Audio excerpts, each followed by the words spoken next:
राजधानी दिल्ली में जल्द ही शुरू होने वाला है रिवर टूरिज्म यानी कि नदी पर्यटन। दिल्ली की अपनी यमुना में ही लोग टूरिज्म का भी लुत्फ उठा सकेंगे। कैसे, ये तस्वीरें मैं आपको दिखाती हूँ। इस वक्त जहां मेरी मौजूदगी है ना, ये है दिल्ली टूरिज्म की जेटी।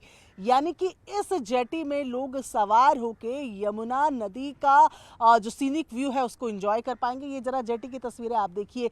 इसकी कैपेसिटी ही खुद बता रही है कि 40 से 50 लोग इसमें खड़े होकर बैठकर इस पे सफर कर पाएंगे, यमुना का लुत्फ उठा पाएंगे। और आपको इस तरफ यमुना नजर आ रही है, वजीराबाद अपस्ट्रीम की ये यमुना जो है, पूरी यमुना जो बाकी दिल्ली में बहती है उसकी तुलना में बेहद साफ है। साफ पानी यहाँ पर यमुना का है। और इसके साथ साथ सोनिया विहार से लेकर जगतपुर तक एक 7 से 8 किलोमीटर का पूरा यमुना का स्ट्रेच है, जिसपे ये टूरिज्म किया जाएगा। जिस तरीके से ये आपको कुछ अभी जेटी के कुछ हिस्से जो है वो बाहर भी दिख रहे हैं, कुछ जेटी में लगने अभी बाकी हैं।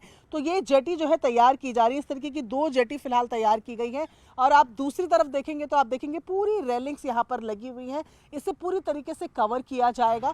यहाँ पर एक रिफ्रेशमेंट कॉर्नर भी बनाया जाएगा, यानी कि जब आप यमुना नदी के बीच में हो तो ऐसे में कुछ खाने पीने का, हल्का खाने पीने का इंतजाम भी इसमें रहेगा। बेहद सेफ्टी एंड सिक्योरिटी के साथ इसे तैयार किया जा रहा है। ना केवल जेटीज बल्कि क्रूज भी यमुना पर जल्द ही नजर आएंगे। सरकार का बेहद महत्वाकांक्षी ये प्रोजेक्ट है। ऐसे में माना जा रहा है कि अगले साल की शुरुआत के साथ ये जो रिवर टूरिज्म जिसे कहा जा रहा है, यमुना टूरिज्म जिसे कहा जा रहा है, इसकी शुरुआत हो सकती है। और ऐसे में बेहद तेजी से फिलहाल जेटीज और क्रूज की असेंबली को लेकर दिल्ली में काम चल रहा है।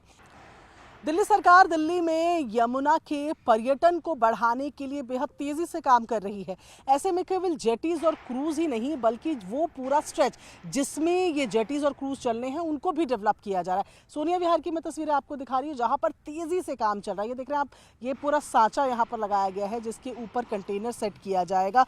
मार्किंग पूरी जगह यहाँ पर की गई है। ये आप देख रहे हैं कि मार्क करने के लिए जगह जगह पे छोटे छोटे पिलर्स को लगाया गया है। और पीछे की तरफ आप देखेंगे तो आपको टिन कंटेनर्स बनते हुए नजर आएंगे। बताया जा रहा है कि ये जो टिन कंटेनर्स हैं ये मार्केट के तौर पर, छोटी मार्केट के तौर पर, जिसमें खाने पीने का सामान हो या छोटी छोटी बाकी चीज़ें जो हैं वो उनको, ये दुकानों को दिया जाएगा। और चूंकि ये यमुना रिवर बेड है, ऐसे में यहाँ पर परमानेंट स्ट्रक्चर्स नहीं हो सकते, इसलिए ये टेम्पररी अरेंजमेंट्स यहाँ पर किए जा रहे हैं। कुल मिलाकर मकसद ये है कि जो लोग यमुना टूरिज्म के लिए घर से बाहर निकले उनको एक बेहद अच्छा फैमिली एक्सपीरियंस दिया जाए ताकि लोग परिवारों के साथ आए। ऐसे में एक्सेसिबिलिटी बढ़ाने से लेकर, यानी कि यहाँ तक पहुँचने को आसान करने से लेकर, रास्ता अच्छा करने से लेकर आसपास के तमाम जगहों को और डेवलप किया जा रहा है ताकि एक फुल एक्सपीरियंस दिल्ली वालों को यमुना किनारे मिल पाए। कैमरा पर्सन निजाम अंसारी के साथ प्रियंका कांडपाल, न्यूज़ 18 इंडिया, दिल्ली।